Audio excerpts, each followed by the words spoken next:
Alhamdulillahirrabbilalamin. Assalatu wassalamu ala asrofil anbiya'i wal mursalin wa ala alihi wa sahbihi ajmain, amma ba'du.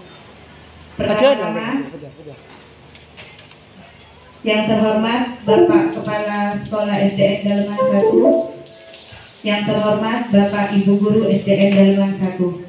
Pertama-tama, marilah kita panjatkan puja dan puji syukur kehadirat Allah Subhanahu wa Ta'ala, karena atas limpahan rahmat, hidayah dan inayahnya kita dapat berkumpul di kantor SDN Daleman 1 dalam rangka diseminasi berbagi pemahaman dan pengalaman penerapan budaya positif.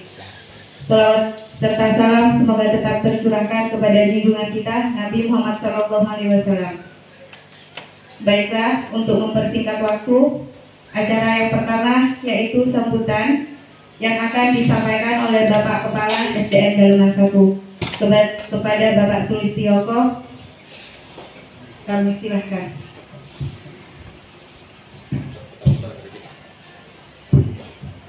Bismillahirrahmanirrahim. Assalamualaikum warahmatullahi wabarakatuh. Yang saya hormati rekan-rekan guru SDN Daleman 1, yang saya hormati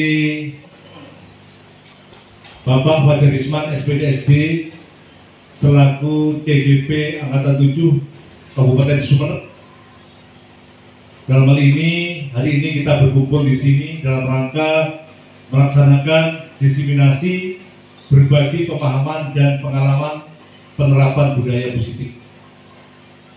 Para Bapak dan Ibu yang saya hormati, alhamdulillah sekarang ini kita harus proaktif dalam mengikuti kegiatan khususnya untuk menyambut adanya kurikulum merdeka, yang mana sekolah ini diharuskan untuk melaksanakan kurikulum merdeka tersebut, yang mana tahun ini juga diawali dari kelas 1 dan kelas 4. Untuk tahun depan akan dilanjut kelas 3 dan kelas 5, kemudian tahun 2024 diharapkan tuntas kelas 1 sampai dengan kelas 6 untuk bisa melaksanakan pembelajaran berdasarkan kurikulum merdeka. Bapak dan Ibu, secara singkat saja bahwa hari ini Bapak Fajarisman SPDSD akan menguraikan tentang tujuan kita hari ini. Semoga harapan kita, apa yang telah disampaikan oleh Bapak Fajarisman SPDSD akan berhasil guna pada kita semua, khususnya SDN Daleman 1 yang nantinya akan jadi bekal para Bapak dan Ibu guru untuk melaksanakan kegiatan pembelajaran di kelas masing-masing. Demikian perakatan dari kami. Mudah-mudahan saat ini akan terjadi interaksi interaktif yang kondusif sehingga penyampaian Bapak Fajarisman berhasil guna untuk kita semua. Sementara saya akhiri, wassalamualaikum warahmatullahi wabarakatuh. Terima kasih kami sampaikan. Acara selanjutnya yaitu diseminasi berbagi pemahaman dan pengalaman penerapan budaya positif yang akan disampaikan oleh Bapak Fajarisman SPD CGP Angkatan 7 Kabupaten Sumeneb. Kepadanya kami persilahkan. Sebelumnya saya ucapkan terima kasih dulu karena bagi Bapak Ibu guru sekalian yang pada hari ini bisa meluangkan waktu untuk bisa mengikuti kegiatan diseminasi yang akan saya lakukan pada jam yang agak siang ini. Pada kegiatan ini tugas kami peserta CGP Angkatan 7 diberi tugas untuk bisa memberikan menalarkan ilmu yang telah kami dapatkan untuk disampaikan kepada teman-teman guru yang ada di sekolah kami. Jadi terima kasih yang atas waktu yang telah diberikan kepada kami. Baik, pada kesempatan ini judul yang kami berikan adalah memberikan pemahaman dan pengalaman penerapan budaya positif. Jadi sebelumnya tentunya Bapak Ibu di sini sudah paham itu apa tentang budaya positif. Tentunya kami harus bisa Bapak Ibu mengetahui budaya positif itu seperti apa. Yang pertama yaitu tentang perubahan paradigma belajar. Jadi nanti perubahan paradigma belajar yang akan kami paparkan seperti apa. Jadi paradigma belajar seperti apa yang dipelajari di modul 1.4 ini nanti ya. Materi yang akan kita hadapi pada kegiatan hari ini ada sekitar itu ya. Disiplin positif itu apa? Seperti apa? Apa saja kebutuhan dasar yang akan kita pelajari pada kegiatan hari ini. Yang ketiga, yang keempat yaitu motivasi perilaku manusia. Motivasi perilaku manusia. Dan yang kelima yaitu posisi kontrol restitusi. Jadi nanti kita akan belajar tentang posisi kontrol pada kegiatan restitusi. Dan keenam keyakinan kelas. Nanti kita belajar sedikit tentang keyakinan kelas.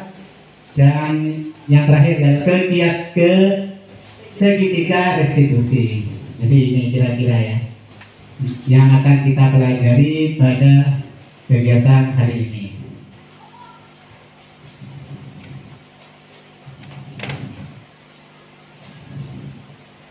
Jadi sebenarnya filosofi Ki Hajar Dewantara ini itu menganggap bahwa semua anak ini bukan tabula rasa. Maksudnya itu bahwa anak itu terlahir dengan bakatnya masing-masing.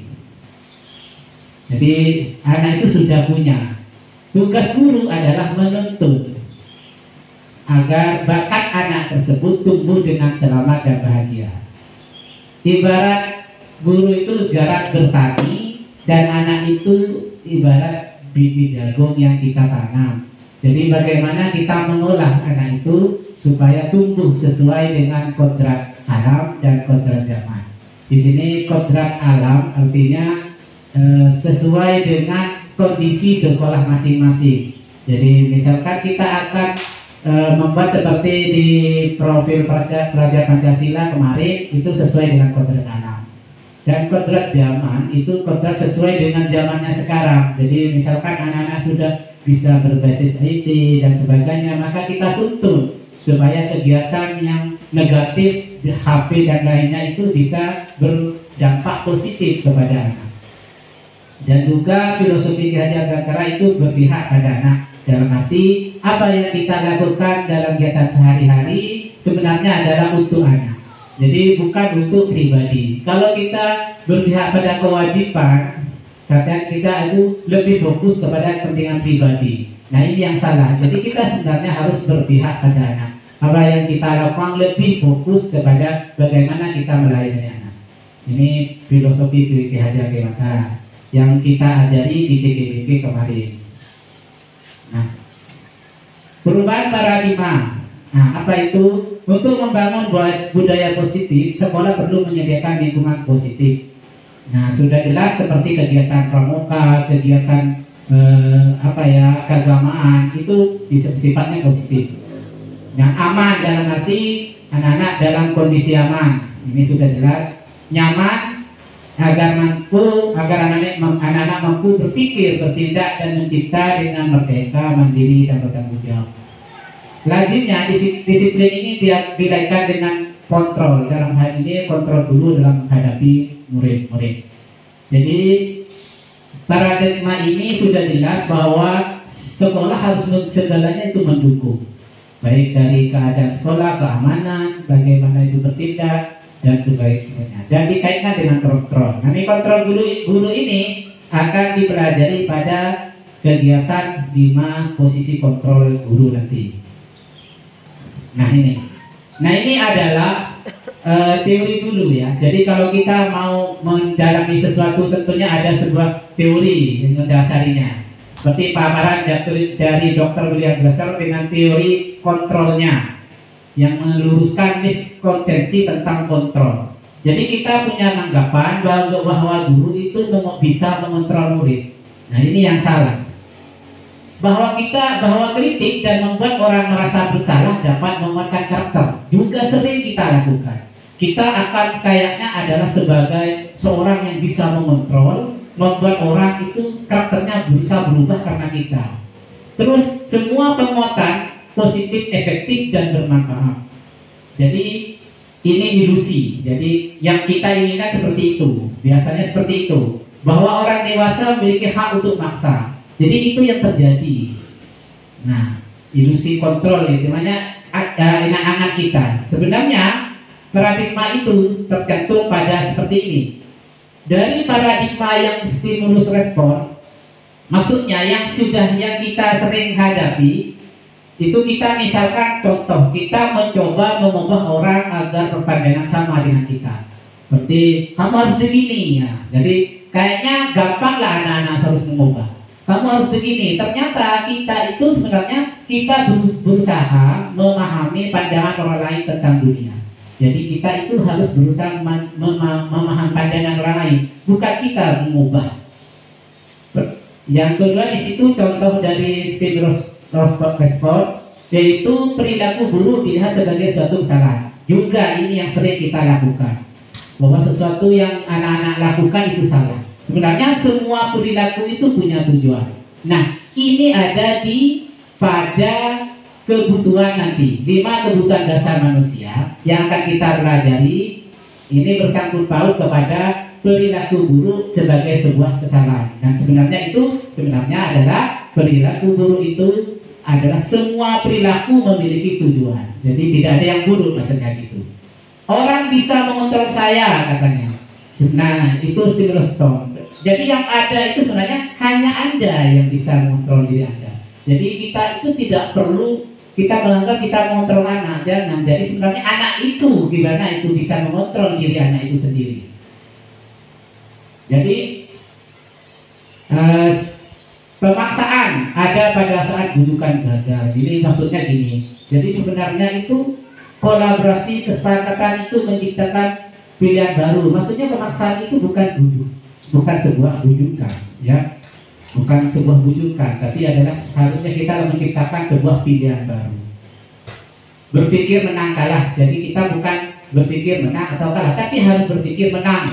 Harus berpikir menang. Itu dalam teori kontrol seperti itu. Nah, ini maksa kita lanjutkan tentang kata disiplin. Sebenarnya disiplin itu sudah tahu, tapi ini mungkin disiplin dikaitkan dengan kata tertib. Nah, gitu kan. Kepatuhan pada peraturan, disiplin sering dihubungkan dengan hukuman. Jadi kalau kita berkata disiplin, kayaknya kita mindsetnya itu sudah berupa dihukum. Kalau harus berangkat ini, kayaknya kita dihukum. Nah ini yang mindset ini yang sering terjadi. Disiplin tidak harus memberi hukuman sebenarnya ya. Jadi justru itu adalah salah satu alternatif terakhir. Kalau perlu tidak digunakan sama sekali. Memang ini sulit dilakukan, tapi ini sebenarnya yang ilmu dari Ki Hajar yang diterapkan. Ini Ki Hajar menyatakan bahwa untuk mencapai suatu kemerdekaan pendidikan formal untuk menciptakan murid yang merdeka, syarat utamanya adalah harus disiplin yang kuat. Disiplin yang dimaksud adalah disiplin diri. Jadi ada motivasi internal yang kita miliki. Motivasi internal ini maka kita memerlukan pihak lain untuk mendisiplinkan. Nah, ini nanti akan dipelajari tentang motivasi. Motivasi ada dua, eksternal dan internal. Kita lanjutkan teori motivasi. Nah, ini tentang teori motivasi yang kami pelajari, bahwa teori motivasi itu ada teori eksternal. Di situ contohnya, di situ apa yang akan terjadi apabila saya tidak melakukan. Karena kalau kita melakukan sebuah hukuman, nah hukuman itu akan terdampak kepada anak-anak. Jadi dia itu merasa kalau melakukan itu karena dia itu apa ya, kalau tidak melakukan dia akan kena hukum, gitu istilahnya. Jadi ini yang berupa imbalan. Nah, tadi yang Pak Wawan ini berhubungannya. Nanti kalau untuk mendapatkan imbalan ini, apa yang akan saya dapatkan apabila saya melakukan? Jadi saya akan merasa saya melakukan karena mendapat imbalan, gitu. Bukan karena dia itu melakukannya hanya dari dalam anak itu sendiri. Jadi dia misalkan dia kasih permen atau apa, oh saya akan melakukan karena saya ingin permen itu, gitu. Jadi seandainya tidak ada permen itu nggak akan melakukan lagi. Nah, ini motivasi yang dari luar juga. Jadi motivasi yang dampaknya bukan dari dalam. Ini untuk yang dari dalam, motivasi internal itu biasanya itu menghargai diri sendiri, menjadi insan sesuai harapan kita. Jadi misalkan saya akan menjadi orang seperti apa apabila saya melakukan. Jadi dia sadar saya harus begini. Bukan karena saya ada sesuatu dari luar, karena saya takut guru, karena saya hukuman dan segalanya. Jadi itu tentang dua teori motivasi perilaku manusia. Ini saya lanjutkan dulu ya, tentang keyakinan. Ini tentang keyakinan. Mungkin ini nanti tidak berurut tadi ya, karena yang penting itu kita tahu semua nanti tentang materi yang telah dijelaskan di depan. Jadi saya mulai dari keyakinan kelas, itu ada hukuman, ada penghargaan. Nah, ada pertanyaan dari teman-teman kemarin waktu saya melaksanakan kegiatan di TGP, bahwa kenapa tidak peraturan saja, mengapa kita kok harus keyakinan? Di situ sudah jelas, apabila kita melaksanakan kegiatan misalkan menggunakan helm, kita menggunakan helm waktu berkendara, itu tentunya bukan karena kita karena untuk takut polisi, tapi karena kita harus sadar bahwa helm itu adalah untuk keselamatan. Juga mengapa kita pakai masker? Kenapa kok pakai masker? Karena kita itu kalau untuk tidak masker, kalau yang masih COVID itu bisa kena penyakit, itu kena dampak COVID. Jadi itu kita adalah timbul.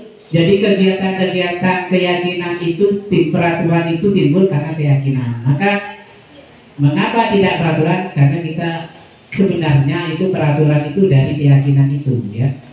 Jadi keyakinan itu timbul sehingga terjadi yang menggerakkan seorang dibandingkan jadi peraturan. Jadi untuk mendukung motivasi Inggris kembali ke nilai keyakinan. Jadi kita itu dari dalam dulu, bukan karena peraturan. Karena sifatnya kalau peraturan itu ada unsur memaksa. Jadi bukan dari dalam diri anak sendiri. Nah, ini menurut Gosen itu ada itu. Menurut Gosen, keyakinan itu akan lebih memotivasi seorang dari dalam. Jadi lebih semangat dan untuk menjalankan keyakinannya daripada hanya sekedar mengikuti serangkaian peraturan. Jadi situ sudah jelas, karena keyakinan telah juga nilai-nilai kebajikan atau prinsip universal yang disepakati secara bersama, secara universal lepas dari latar belakang suku, bahasa maupun agama. Oke. Nah, ini kita membuat keyakinan, pembentukan keyakinan. keyakinan kelas itu bersifat abstrak daripada peraturan yang lebih rinci. Jadi kita sudah nanti ada contohnya. Jadi keyakinan kelas berupa pernyataan yang universal, jadi umum. Tidak berupa sesuatu yang apa ya, tidak umum. Jadi paling tidak itu mengakomodir semuanya. Pernyataan keyakinan kelas senantiasa dibuat dalam bentuk positif. Dalam hal ini, misalkan kita buat keyakinan kelas, nanti ke belakang, apalagi yang sudah akan mengikuti kegiatan DGP ini, kelasnya sudah ada keyakinan kelas, baik itu prosesnya itu ada. Nanti saya contohnya di situ. Dalam bentuk positif itu maksudnya gini. Misalkan kita buat peraturan jangan buat sembarangan, jangan buat sampah sembarangan. Itu sebenarnya itu negatif itu bentuknya ya. Yang benar itu buanglah sampah pada tempat sumbernya. Jadi paling tidak kita membuat sebuah bentuk positif. Jangan membuat jangan, tidak boleh. Itu sebenarnya itu adalah bentuk negatif. Jadi berbicaralah dengan jujur. Jangan bohong, tidak boleh. Jadi kita itu harus berbicara dengan jujur. Seperti itu ya, yang bentuk positif keyakinannya. Keyakinan kelas hendaknya tidak terlalu banyak. Nah, jadi ini biasanya kita kata-katanya itu yang simpel aja. Jadi mengakomodir semua nanti peraturan. Semua kelas sebaiknya ikut berkontribusi dalam membuat kegiatan kelas lewat curah pendapat. Bisa saja kita berkomunikasi dengan kelas lain, maksudnya itu. Bersedia meninjau kembali keyakinan kelas dari waktu ke waktu. Jadi bisa, misalkan keyakinannya kurang pas atau gimana, kita bisa merubah keyakinan kelas tersebut. Nah, ini kita tadi yang sudah ada perbedaan tentang peraturan dan keyakinan. Kalau peraturan misalkan di sini selalu kembalikan buku ke tempatnya. Kita buat keyakinan kelas tanggung jawab saja. Maksudnya dengan tanggung jawab anak-anak kegiatan mengembalikan buku itu masuk ke keyakinan tanggung jawab gitu. Jadi di kelas kalau kita buat inginnya anak-anak mengembalikan buku ke tempatnya. Jadi keyakinan yang kita buat adalah bentuknya tanggung jawab. Seperti ini, dilarang mengganggu orang lain. Keyakinan kelas yang kita buat gimana? Contohnya adalah menghormati orang lain. Jadi ini salah satu contoh ya. Menghormati orang lain dan diri sendiri. Jadi kalau mengganggu orang lain itu kan tidak menghormati orang lain. Masuk ke keyakinan. Jarang menghormati orang lain. Hadir di sekolah di majelis 15 menit sebelum pelajaran dimulai. Mungkin kita buat peraturan seperti ini, tapi lebih simpelnya kita buat keyakinan menghormati orang lain, komitmen pada tujuan itu masuk seperti itu. Terus dilarang melakukan kekerasan. Nah, ini keyakinannya seperti apa? Keselamatan. Karena apa? Kalau kita melakukan suatu kekerasan kan bisa tidak selamat, bisa kena luka atau apa. Jadi kita kalau keyakinan keselamatan, kita anak-anak tidak bisa melakukan apa, dilarang melakukan kekerasan, menghormati orang lain, jadi tidak akan terjadi kekerasan.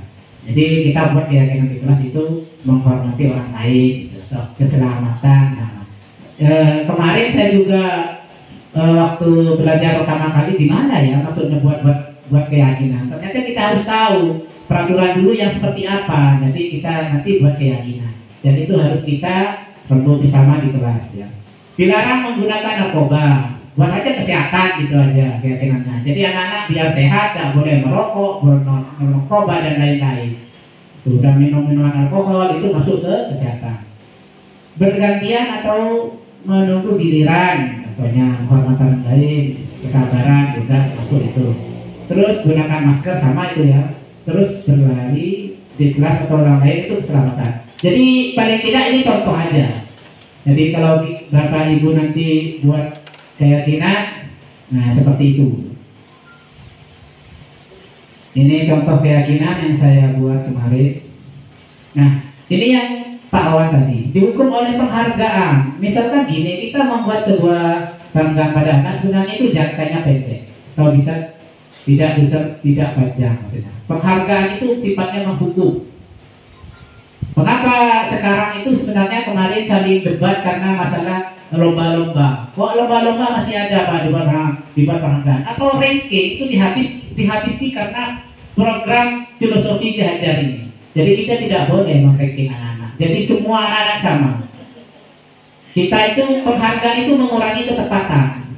Jadi tidak mungkin anak juara 1 itu paling unggul, karena anak yang lain bisa saja unggul yang di bidang apanya gitu.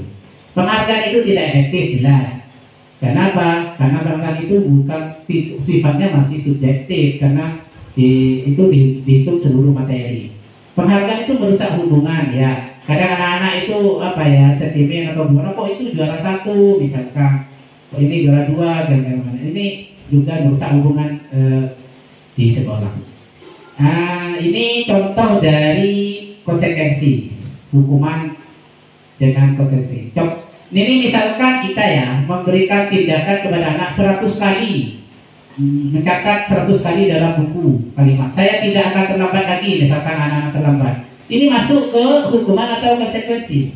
Misalkan kita memberikan sebuah tindakan guru gini, membuat kamu catat 100 kali dalam buku kamu, saya tidak akan terlambat lagi karena terlambat sekolah.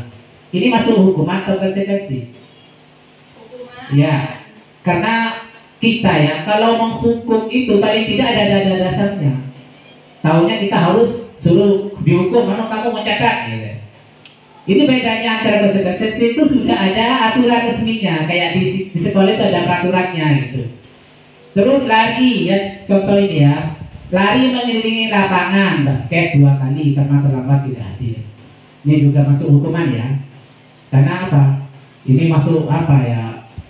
Dampaknya sangat berbahaya nanti. Terus murid diminta untuk push up 15 kali. Iya, itu masuk hukuman sudah. Terus mengganti kertas tugas teman yang telah dicoret. Nah ini kalau mengganti itu sudah ada konsekuensi, Pak. Jadi paling tidak nanti anak-anak itu kalau kamu melakukan ini kamu harus begini. Karena itu masuk konsekuensi, bukan hukuman. Membersihkan tumpahan air di meja tulis karena tersenggol. Ya, konsekuensi. Minta murid mengenakan sepatu. Wah ini bahaya ini. Karena tidak mengenakan sepatu, suruh mengenakan sepatu seharian. Wah ini hukuman ya. Karena anak-anak merasa terhukum maksudnya gitu. Kalau konsekuensi gini, oh ya saya itu tanggungnya begini. Kalau saya begini harus begini, itu konsekuensi. Kalau hukuman itu kayaknya anak tidak langsung harus begini, loh kok begitu. Nah, jadi dihukum. Nah ini masuk juga lari mengelilingi lapangan basket 2 kali karena terlambat sebelumnya. Ini konsekuensi karena ada aturannya. Terlambat 10 menit kamu nanti lari lapangan basket, ya gitu. Istilahnya konsekuensi dan hukuman. Nah ini hanya sekedar beda itu. Nah ini jawabannya tadi sudah ada, ini sudah jelas.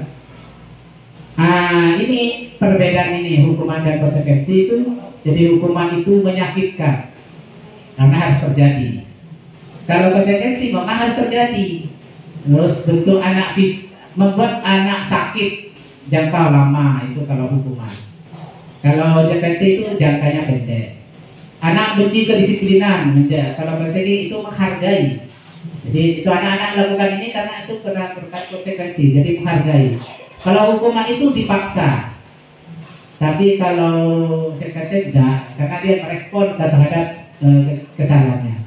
Mendorong anak menyakiti sendiri, berarti anak itu mudah menyesuaikan diri. Maksudnya gini, kalau hukuman itu menyakitkan. Tapi kalau yang konsekuensi itu anak menyesuaikan diri, karena sudah ada aturannya. Konsep diri yang buruk kalau hukuman, konsep diri yang baik kalau konsekuensi. Anak belajar untuk menyembunyikan kesalahan. Kalau konsekuensi itu anak belajar untuk mematuhi peraturan. Juga contoh marah, bersalah, dipermalukan itu pada hukuman. Di konsekuensi kehilangan hak, tidak nyaman dihasilkan. Nah ini ya sudah ya, itu tentang keyakinan kelas dan tentang hukuman dan konsekuensi. Kita lanjutkan kepada kebutuhan dasar. Nah, kebutuhan dasar ini ada 5, yaitu kebutuhan untuk survival, itu bertahan hidup ya. Jadi kebutuhan bertahan hidup nanti ada coba cerita setelah wacana, di mana wacana itu akan menjelaskan ini masuk kebutuhan yang mana. Kebutuhan bertahan hidup yang pertama, yang kedua kita kasih, diterima, terus penguasaan, kesenangan, dan kebebasan. Baik. Nah, ini contohnya. Sebenarnya apa yang dilakukan anak itu sebenarnya dasarnya itu ada 5 ini, karena ada di 5 kebutuhan ini. Misalkan dari siswa Bapak Ibu guru ada yang bermasalah, ternyata anak ini masalahnya di mana? Contoh di sini, itu Ibu Ani kelas 5 ya, sedang bingung menghadapi ulas salah satu murid di kelasnya. Agus, beberapa anak telah datang dan mengeluhkan Agus yang seringkali meminta bekal makan siang mereka yang dengan paksa. Jadi temannya itu Agus ini meminta bekal ya dengan paksa. Jika Anda mengalami situasi seperti ini, apa yang Anda lakukan? Menurut Anda, kira-kira apa alasan Agus melakukan hal itu? Jadi ini kalau kita dibuat sebuah pertanyaan seperti ini, kira-kira masalahnya apa? Tentunya kita harus tahu ya. Agus ini ngambil makanan temannya dengan paksa karena apa? Itu dulu. Sehingga nanti alasannya Agus itu yang akan menjawab Agus itu karena apa? Apa karena dia kebutuhan? Apa karena penguasaan? Apa ini di situ ada kebebasan, ada kesenangan, ingin diterima dan lain-lain. Jadi contoh jawabannya. Jadi dalam konteks itu seharusnya Bu Ani tahu alasan Agus.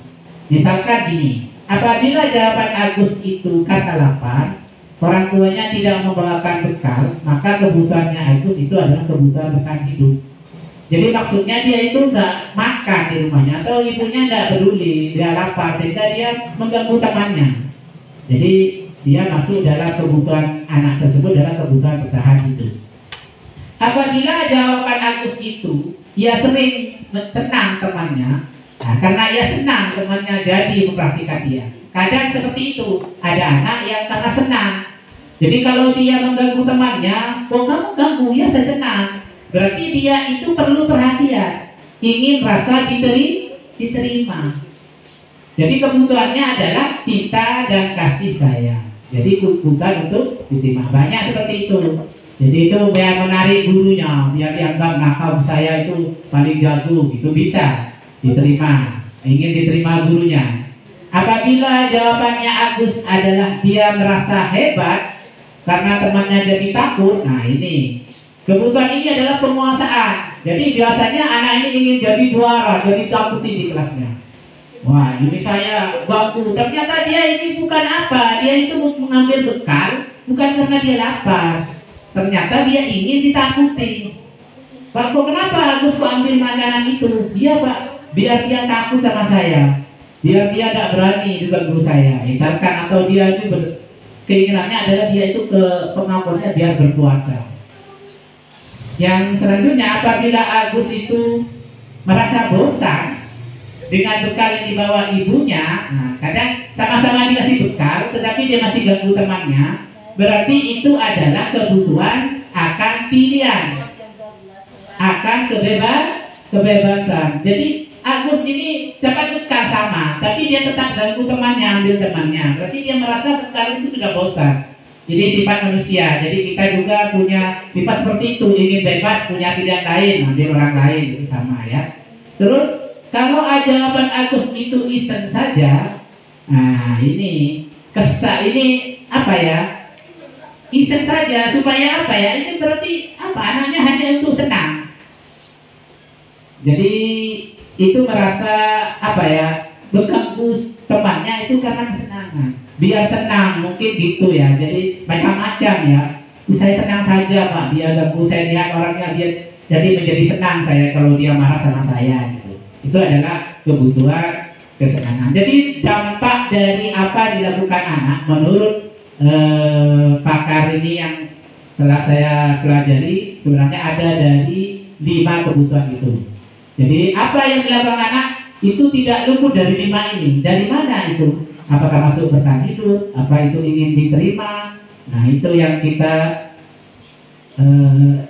perlu diketahui dulu.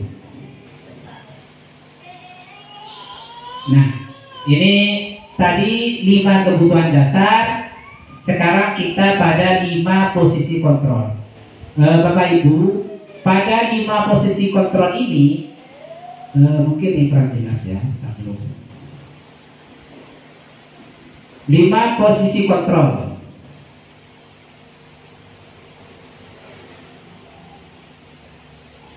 Ya.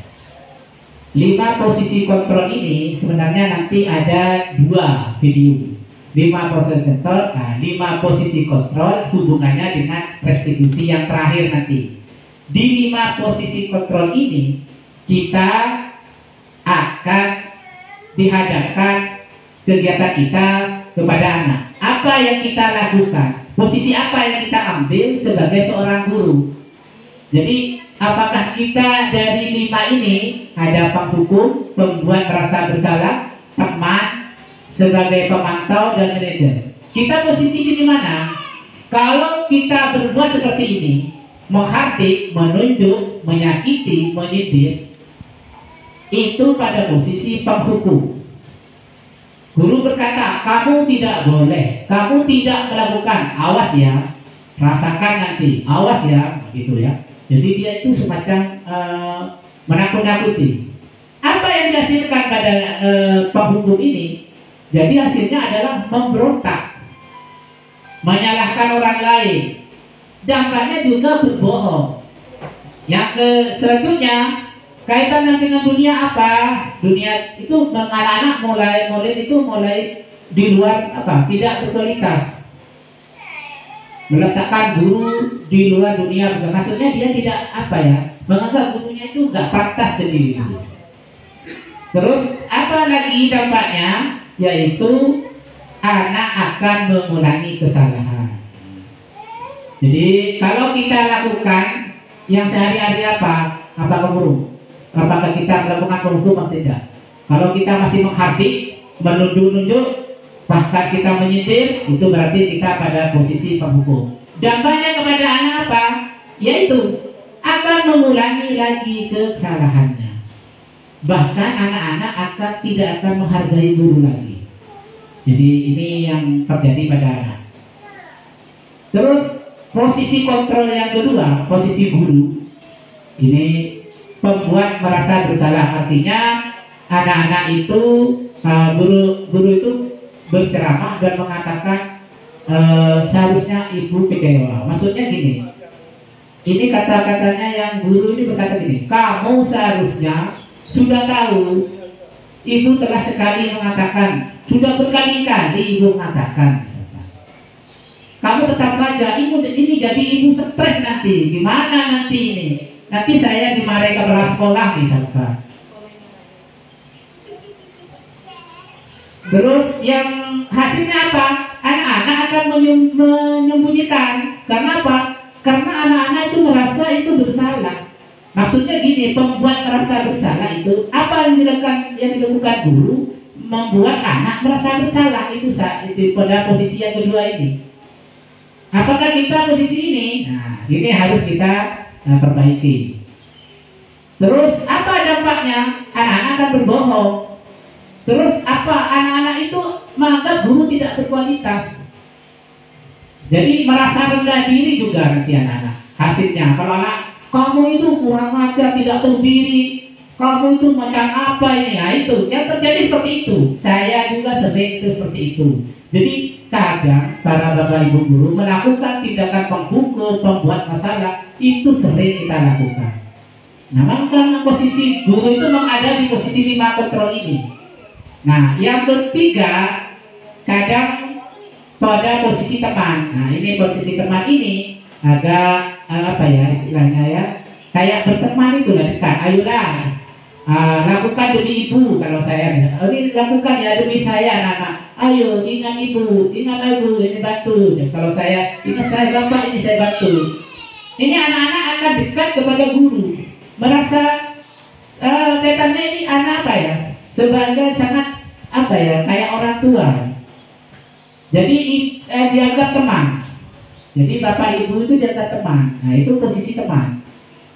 Nah ini resikonya. Itu anak-anak memang akan apa ya mengikuti kegiatan apa ya yang dilakukan oleh guru tersebut, tetapi hanya pada guru itu. Jadi dia akan tergantung karena dia merasa guru itu yang dekat sama dia hanya itu. Jadi dampaknya seperti itu, lemah dan tidak mandiri, jadi tergantung. Nanti ada ya contoh dari videonya kalau mungkin dia capek. Terus pemantau itu menghitung dan mengukur. Maksudnya gini ya, pemantau itu mengikuti peraturan. Kamu itu salahnya apa?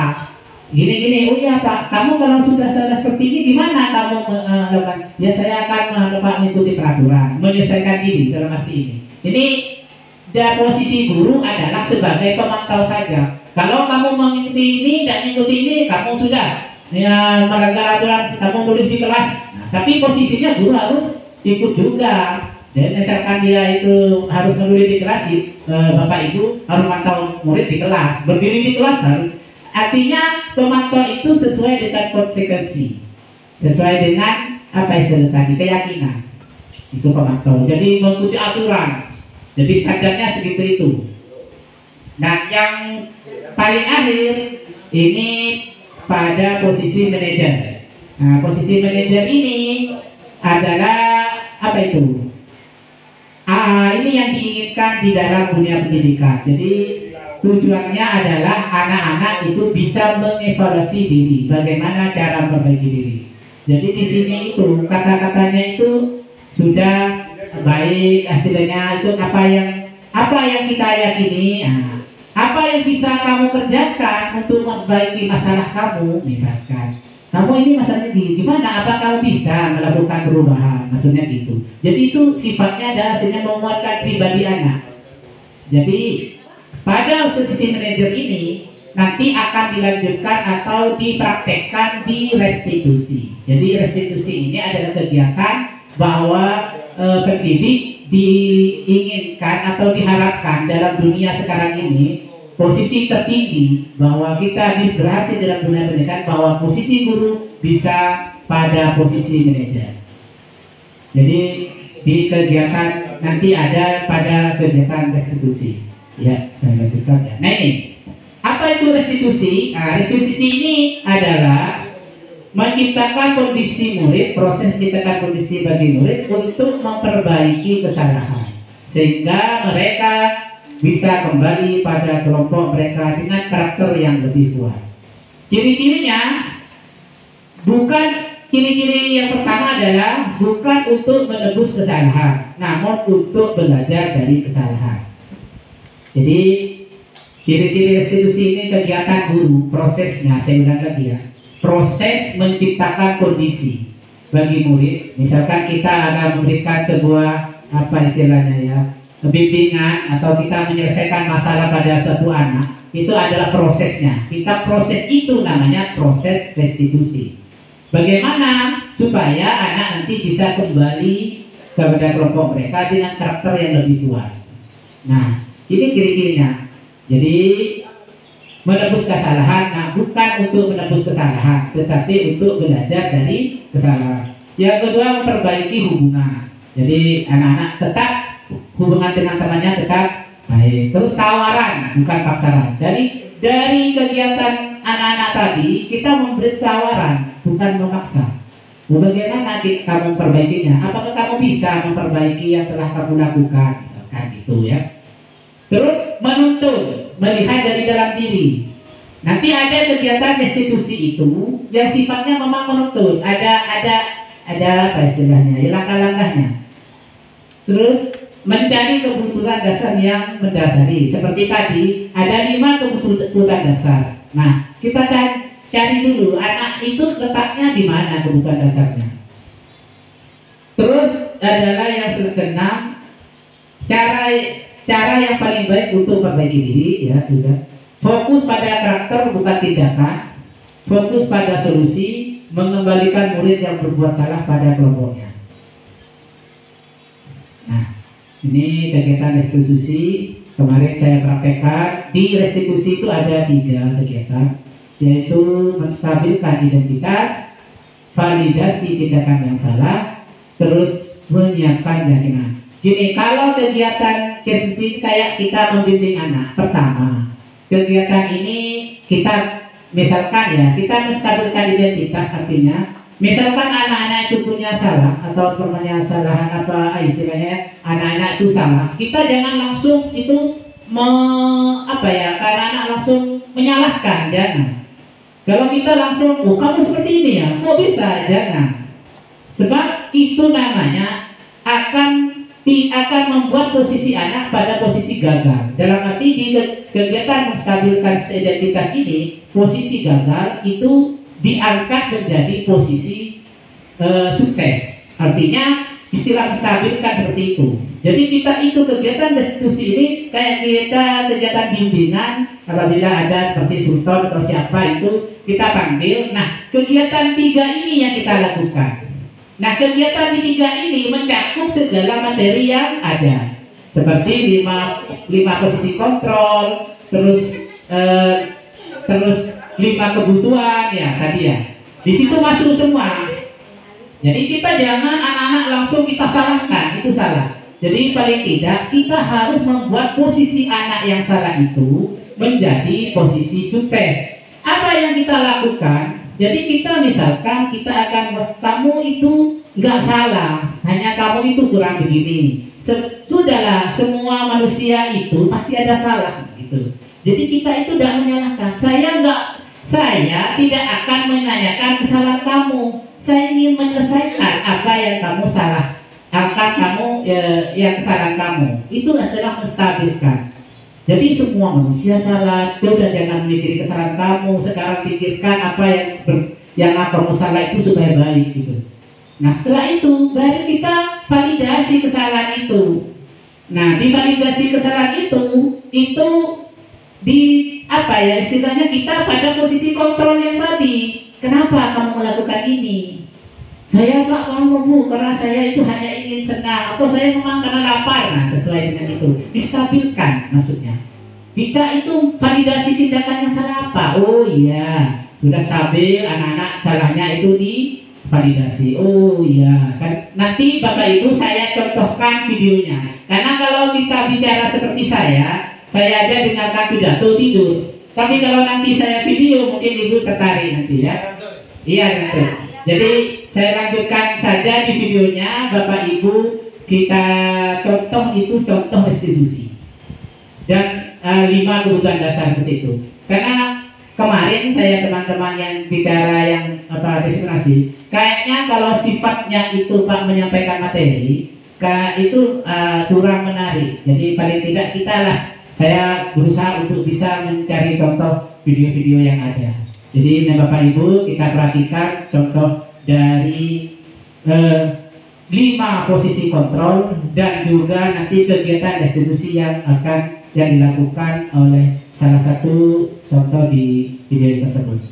Baik, saya contohkan pada kegiatan posisi kontrol dulu. Nanti restitusi silakan. Karena ini yang penting 2 contoh ini. Ini saya edit sudah Pak. Jadi paling tidak Bapak Ibu nanti bisa lihat lagi.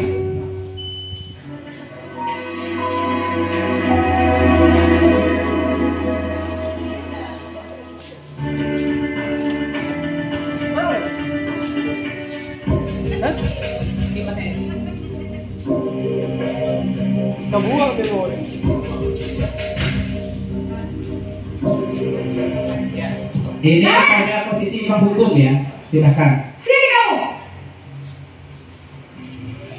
Selamat pagi Bu. Selalu terlambat. Kamu deh pasti terlambat. Maaf Bu, saya Apa? Apa coba? Alasan kamu apa lagi? Kapan sih kamu tidak terlambat? Malas sekali ya kamu jadi anak. Saya Dasar pemalas. Gak kapok-kapok sih kamu. Sudah berapa kali terlambat? Sana, kamu keliling lapangan basket 2 kali. Kenapa saya harus ke lapangan basket Bu?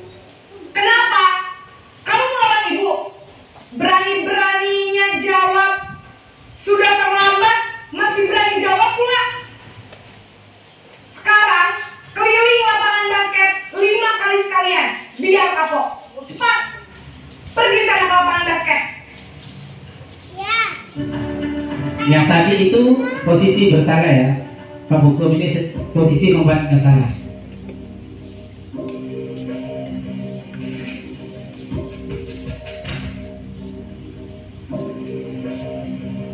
Naren,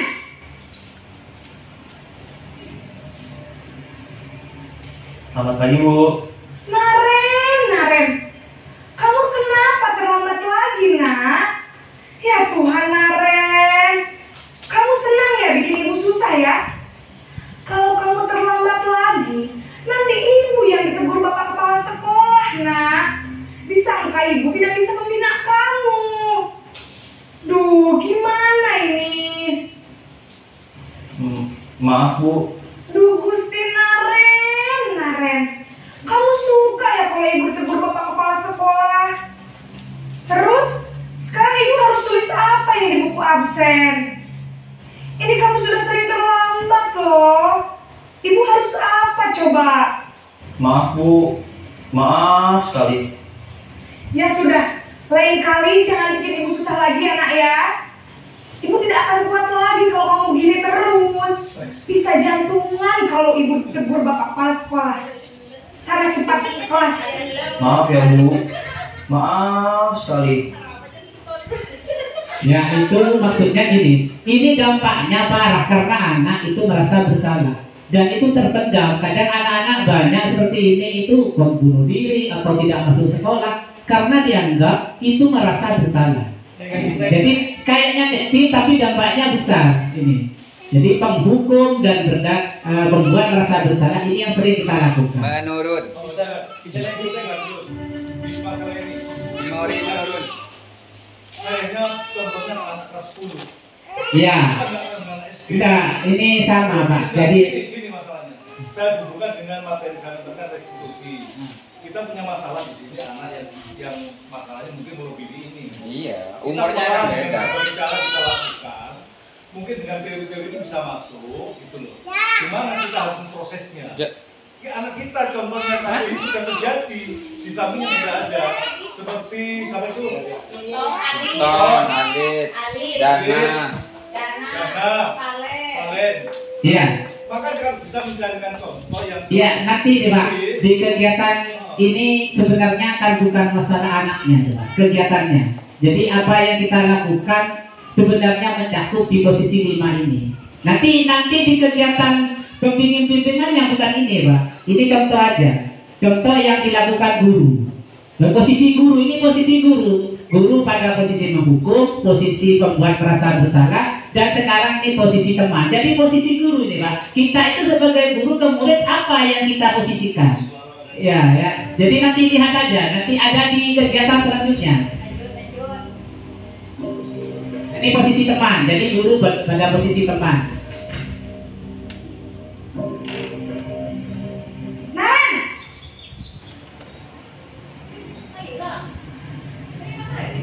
Selamat pagi, Bu. wah, sudah jam berapa ini nak? Terlambat lagi ya sayang. Iya, Bu. Habis ibu saya lupa bangunkan saya, Bu. Kamu malah menyalahkan ibu kamu. Kamu bukannya anak yang larinya paling kencang. Kok terlambat sih? Iya, Bu. Saya memang terlambat bangun tadi. Jadi, biarpun saya lari kencang, tetap gak kekejar, Bu. Ya sudah sana. Nanti lain kali larinya lebih kencang lagi ya. Biar gak terlambat lagi. Bikin seneng ibu. Demi ibu. Bisa kan? Bisa lah, Bu. Ya sudah sana masuk kelas. Ibu beresin urusan absen kamu. Kamu ini ada-ada saja. Nah ini Pak, posisi ini bagus. Posisi ini anak tidak merasa bersalah, anak-anak senang, dekat. Karena posisi guru adalah membuat kita itu kayak teman. Tapi kelemahan di posisi ini, anak akan menggantung kepada guru itu. Dia tidak datang dari dalam diri sendiri. Karena posisi yang inginkan kita adalah posisi manajer, di mana anak-anak itu merasa dari dalam sendiri muncul. Nah ini yang memang sulit kita dapatkan. Tapi ini kan hanya memberitahu posisi yang baik seperti apa yang kita ingin lakukan. Nah ini contoh pada posisi berteman. Kita lanjutkan pada posisi yang pemantau. Nanti di pemantau ya selanjutnya.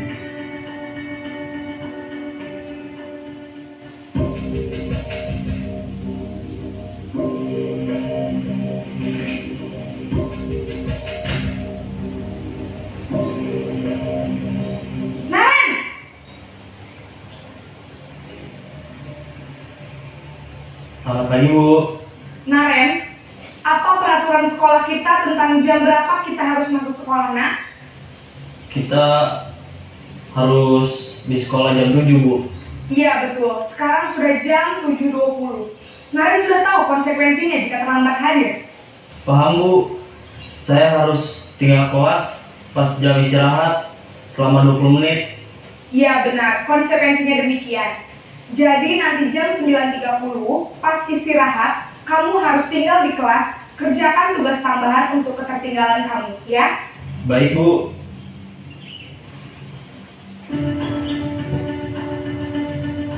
Nah tadi itu Pak, kelemahannya pada posisi pemantau tentunya itu masih eksternal juga.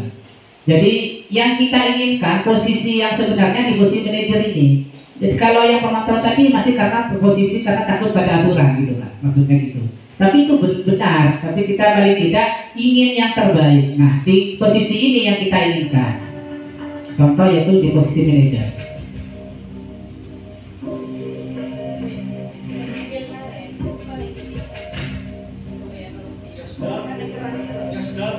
Naren!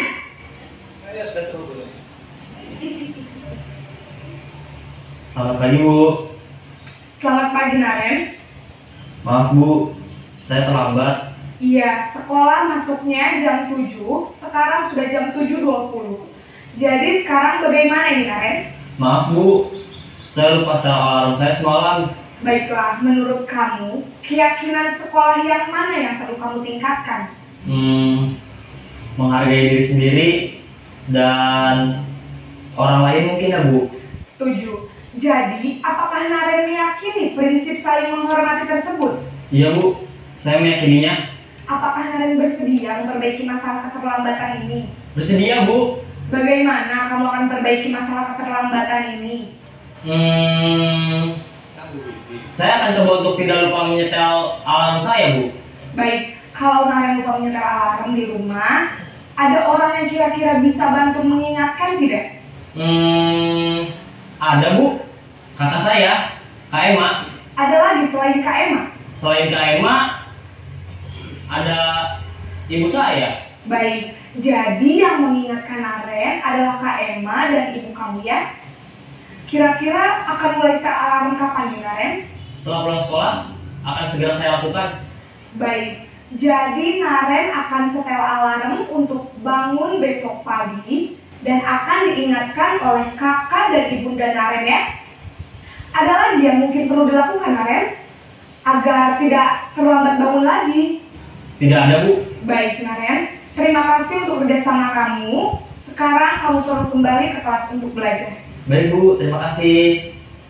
Ya seperti itu Pak. Jadi kegiatan di manajer itu ada pada kegiatan restitusi. Jadi pada kegiatan restitusi ini Pak, nanti ini tujuan utama yang diinginkan oleh para pendidik kita. Jadi di TGP ini diharapkan para guru bisa memposisikan diri di ke posisi manajer.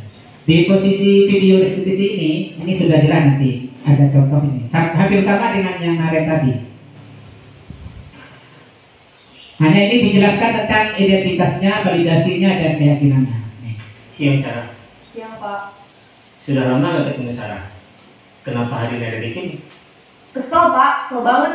Masa aku dikatain tukang fitnah Pak? Ya aku marah lah. Aku balik katain Eka di depan kelas. Kesel banget. Oh, begitu. Ya pasti kamu marah dan kesal. Bapak juga akan marah apabila ada yang menuduh Bapak seperti itu. Nah ini kegiatan menstabilkan. Jadi tidak menyalahkan. Jadi paling tidak itu hanya menstabilkan kondisi yang anak yang gagal sehingga dia tidak merasa gagal terus. Jadi diangkat itu nanti posisi gagalnya itu menjadi posisi sukses. Jadi ini kegiatan identitas. Kamu mau melakukan apa? Nah nanti Ya, saya langsung ngatain Eka lah Pak. validasi yang Kesel salah banget. ini. Saya bentak-bentak dia depan teman-teman lain. Oh, begitu. Pasti kamu melakukan seperti itu karena suatu alasan tertentu, kan? Iyalah, masa saya diam saja Pak? Ya saya bela diri lah. Masa saya dituduh tukang fitnah? Ya wajar lah. Mempertahankan harga diri itu sesuatu yang penting buat kamu. Untung kamu tidak berpikir gagal lagi. Hanya membentak-bentak. Iya Pak. Untung saya masih bersabar dan hanya membentak saja. Sudah gemes padahal, saya pasti bela diri lah. Ya, pasti ya. Tapi kamu memilih untuk tetap bertahan dan bersabar. Kamu memilih untuk tidak berbuat lebih parah lagi, bukan? Iya. Nah, sekarang coba kita lihat lagi. Tindakan kamu yang bentak-bentak Eka di kelas. Tindakan kamu itu kira-kira sesuai dengan keyakinan kelas atau prinsip kamu tidak? Enggak lah Pak. Capek Pak jadi pengarah. Jadi keyakinan atau prinsip mana yang kurang sesuai dengan keinginan kamu? Ya, saya sebenarnya sangat menghargai orang lain. Mungkin saat itu saya menjadi emosi, jadi tidak menunjukkan sikap itu. Kamu meyakini tidak? Menghargai orang lain itu penting buat kamu. Yakinlah Pak. Iya, setuju. Kita harus saling menghargai.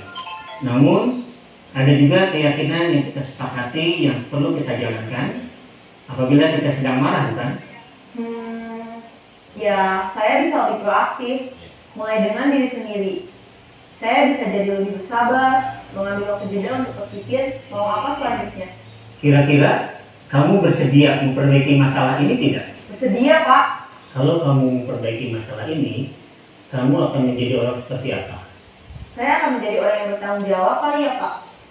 Dan senantiasa proaktif. Iya, menurut kamu bagaimana rasanya menjadi orang seperti itu? Ya nyaman lah, bangga bisa bersabar dan menahan diri.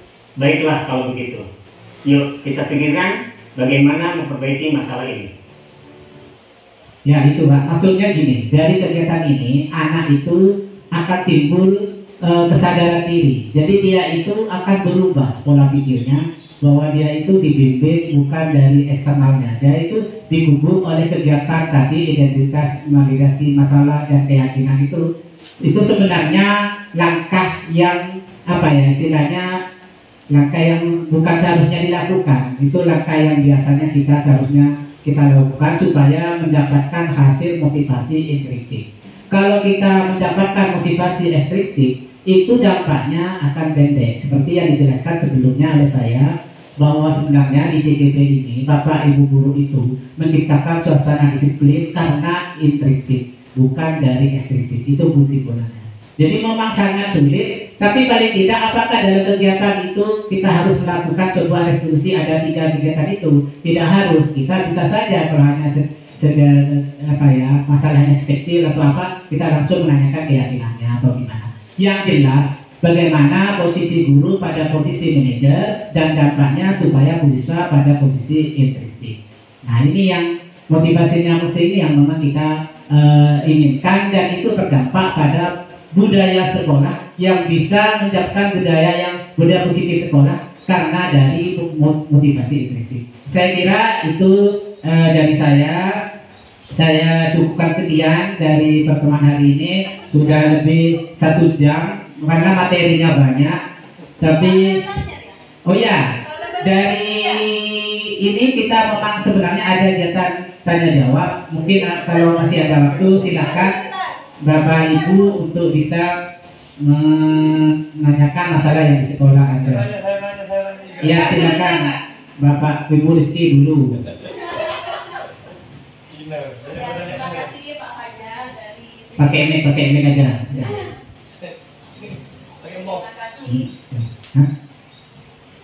Terima kasih Pak Fajar. Tadi sudah menjelaskan tentang budaya positif di sekolah tentang restitusi. Kebetulan saya memang sudah pernah ikut pelatihan tentang budaya positif ini, dimulai dari saya jadi guru yang jadi teman, jadi itu pos 5 posisi kontrol ya, maksudnya. sudah saya lakukan di mana-mana, bahkan saya sudah ada di posisi manajer, tapi sampai saat ini belum ada perubahan. Jadi anak yang tidak semua anak, tapi ada beberapa anak yang tidak bisa seperti itu. Tadi juga Pak Fajar menjelaskan tentang menjadi manajer. Kita memvalidasi dulu apa masalahnya sudah saya lakukan. keyakinan kelas juga saya sudah lakukan di kelas seperti itu. Dan semuanya saya lakukan tadi, dan memang ada anak yang ya Bu, dia sudah sadar, saat ini sadar, besoknya balik lagi ya, seperti itu. Gimana caranya saya minta solusinya Pak Fajar untuk mengatasi anak yang seperti itu. Terima kasih Pak Fajar. Ya, dilanjutkan aja Pak Wawan tanya ya. Terima kasih. Assalamualaikum warahmatullahi wabarakatuh. Sebenarnya pertanyaannya saya tuh ada kaitannya dengan yang disampaikan Bu Rizky tadi. Ya. Itu yang ada di contoh kayaknya menurut saya idealnya seperti itu maunya. Tapi kembali kepada budaya yang ada di sekolah itu sendiri, kadang itu tidak sama Pak Fajar. Seperti yang dicontohkan di video itu, mungkin budayanya seperti itu, dan hal itu tidak akan terjadi pada budaya kita kan? Bahkan akan bertolak belakang. Walaupun kita menggunakan sistem yang pertama, kedua, dan ketiga, seperti yang disampaikan Bu Rizky tadi, menggunakan apa pertemanan dan sebagainya, itu menurut saya kalau kita kembali kepada budaya tempat itu sendiri, itu tidak akan sama. Saya contohkan, kalau kita menggunakan sistem seperti yang disampaikan Bu Rizky tadi, yang ketiga apa itu Bu Rizky? Manajer. Teman ya, teman. Itu idealnya seperti itu memang. Kita berkeinginan. Oh iya, itu lebih cenderung kepada manajer. Itu idealnya kan seperti itu sebenarnya. Keinginannya kita sebenarnya semua guru pasti punya cita-cita ingin seperti yang manajer tadi. Tapi kenyataannya kembali kepada budaya sekolah itu sendiri. Kalau sekolah itu backgroundnya sudah tidak bisa seperti yang di video tadi, saya yakin itu tidak bakal terjadi juga seperti yang kita harapkan manajer tadi. Itu kan cuma idealnya di video, karena mungkin di video itu satu sudah dikonsep, kamu harus seperti ini, harus seperti ini. Akhirnya terjadi sudah video yang bagus. Tapi kenyataannya di lapangan kita sebagai guru kadang kesulitan untuk mencapai manajer. Benar ini. Contohnya ketika kita menemukan anak yang super duper nakal dan sebagainya, tapi kita tidak boleh mengatakan anak itu nakal. Semuanya itu anak pintar dan bagus sebenarnya. Cuman polanya kita dalam menangani siswa yang seperti super aktif tadi, kayak mudah kita mencapai seperti yang manajer tadi. Kemudian di sisi lain juga ada dampak yang tidak baik menurut saya ketika kita melakukan aksi pertemanan kepada siswa, karena adat yang kita lakukan di adat ketimuran itu, kata bahasa Maduranya terlalu roco, itu juga nggak baik kepada siswa. Ada manakala kita posisi sebagai guru, ada waktunya kita sebagai pertemanan. Ketika kita memposisikan sebagai guru, kita harus juga memberikan contoh tauladan yang baik sebagai guru yang benar. Ketika kita sudah bagaikan teman kepada siswa, itu juga akan berakibat fatal. Siswa akan mudah rocoh ke kita. Dan akhirnya ketika kita di posisi ingin memarahi anak, itu tidak akan didengar lagi karena sudah terlalu rocoh. Seperti itu Pak Fajar, terima kasih. Ya, silakan ada yang lain. Sudah, Bu Fitri, Pak. Sudah ada banyak-banyak. Ya. Assalamualaikum warahmatullahi wabarakatuh. Waalaikumsalam warahmatullahi wabarakatuh. Iya Pak Fajar. Seperti tadi yang sudah dikatakan oleh Bu Rizky, bahwa Bu Rizky, kalau Bu Rizky sendiri ya, mungkin karena sudah ikut beberapa pelatihan tentang budaya positif dan sudah menerapkannya yang 5 itu. Nah ini yang terjadi pada saya, meskipun saya tidak mengikuti pelatihan berupa budaya positif tadi, itu sudah saya lakukan Pak, semuanya sama anak-anak. Nah dan apa yang sudah saya lakukan itu memang sampai saat ini masih kadang belum nampak hasil. Nah, dan video-video tadi itu yang ditayangkan seperti apa yang dikatakan oleh Pak Wawan, itu kan idealnya. Dan kebetulan tadi video yang ditampilkan itu kan untuk kelas-kelas atas. Nah, kalau Pak Wawan, kalau Pak Fajar memang ada video yang untuk anak SD, idealnya seperti apa? Enggak, itu kayaknya MTS. SD. Nah, kalau anak kita memposisikan sebagai manajer, kita ajak komunikasi seperti itu kayaknya tidak nyambung, Pak. Kalau kita ajak untuk berbicara, untuk ini, kayaknya anak kita itu lebih memilih diam. Bagaimana dan apa yang harus kita lakukan? Nah, seperti itu. Terima kasih. Ya, terima kasih. Terima kasih ya. Ya. Terima kasih. Saya lanjutkan. Kegiatan ini sebenarnya ya, saya sudah sadar. Saya ini memang kemarin di Lokakarya itu mempersyaratkan seperti ini. Pertanyaan teman-teman sama. Pertanyaan teman-teman itu sama dengan terjadi di Lokakarya kemarin. Karena saya menanyakan juga seperti itu jawabannya. Begini Bapak Ibu, kita itu bagaikan di situ kata filosofi Ki Hajar Dewantara. Kita menuntun anak menurut kodrat alam dan kodrat zaman. Jadi di situ dimungkin ada di kodrat alam itu kita harus menyesuaikan dengan kondisi anak di lingkungan masing-masing ya. Karena semua keberhasilan itu di sekolah tidak hanya dari sekolah saja. Misalkan kita mengajar ya di sini. Kadang kita apa yang kita ajari di sekolah, kadang anak-anak di lingkungan masyarakat itu terbumbui oleh sesuatu negatif. Nah seperti itu. Jadi gini, pada jawaban teman-teman ini, saya juga melaksanakan kemarin kepada siswa kelas 4 di kegiatan restitusi itu. Ternyata ada dampaknya juga, walaupun itu nanti kegiatan ini tidak langsung dibaca sekaligus. Makanya diistilahkan budaya positif itu adalah budaya yang mulai dari peraturan kelas, keyakinan kelas, itu akan menuju ke lingkungan sekolah dan terjadilah suatu budaya positif sekolah. Tentunya perlu dukungan dari semua guru dan orang tua dan masyarakat. Ini yang memang dipelajari kemarin oleh para fasilitator bahwa kita itu berjuang. Makanya di Guru Penggerak itu bagaimana kita bergerak dan dapat menggerakkan karena tujuannya seperti itu. Kita tidak akan bisa mendapatkan hasil sekaligus. Di situ saya saja sebagai guru berkali-kali menggunakan dampak pada posisi penghukum atau berbuat salah. Tapi kalau saya sadar dan kita kemarin ada guru dari SMA sampai menangis karena melakukan posisi yang salah itu.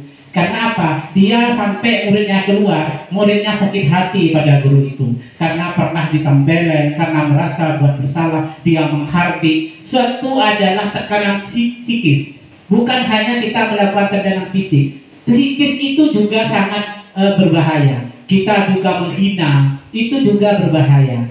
Dari kegiatan ini, pada sekiranya restitusi itu, ada istilah identitas itu, menstabilkan identitas. Bagaimana kita bisa anak-anak itu jangan sampai merasa itu bersalah. Menstabilkan itu yang memang kita praktekkan atau kita berusaha untuk mengubah. Setelah bisa memposisikan anak pada menstabilkan, baru kita validasi kesalahannya.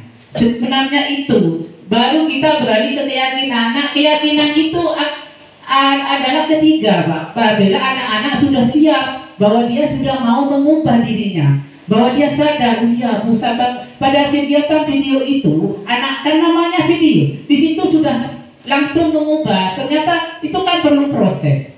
Jadi bisa saja kita panggil 1, 2, 3 kali anak-anak itu menstabilkan, memvalidasi dan membuat keyakinan sehingga dia mau berubah dari dalamnya sendiri. Posisi manajer ini memang agak memang politisi yang diharapkan. Jadi paling tidak dengan seperti ini kita mulai sadar sebagai guru bahwa kita bagaimana posisi ini yang kita lakukan salah.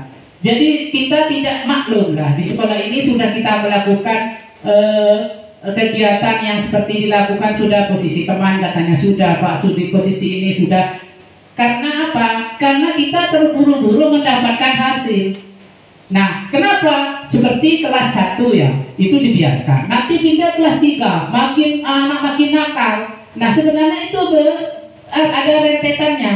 Nah, itu yang kita kemarin saling berdebat. Kegiatan CGP adalah kegiatan diskusi saja, Pak. Hampir setiap hari saya diskusi. Setelah diskusi baru presentasi. Baru itu tugas. Seperti itu yang kita lakukan. Dan hanya ini, pada kegiatan ini, karena ini adalah materi yang dikiranya sangat mendukung suatu sekolah, ada beberapa titik seperti kami itu diberi tugaskan untuk mendiseminasikan. Karena ini apa ya, bukan guru itu tidak tahu, bisa tahu, tapi mungkin tidak akan mengungkap sesuatu yang kurang, itu bisa kita sadari. Jadi sesuatu tidak akan datang sendiri, tetapi marilah kita berusaha sebagai guru untuk bisa mengembalikan kontrol kita, terus tahu posisi anak kebutuhannya apa, kan gitu tadi ya. Jadi memang ilmu kemarin itu Pak, banyak dari Bapak, karena ini gabungan CGP itu Pak, dari SMK, dari SMA, SLB, semua hadir dalam kegiatan CGP waktu Lokakarya. Jadi saya kira emang Bapak Ibu guru kalau nggak ikut CGP, ikut CGP itu materinya sangat bagus.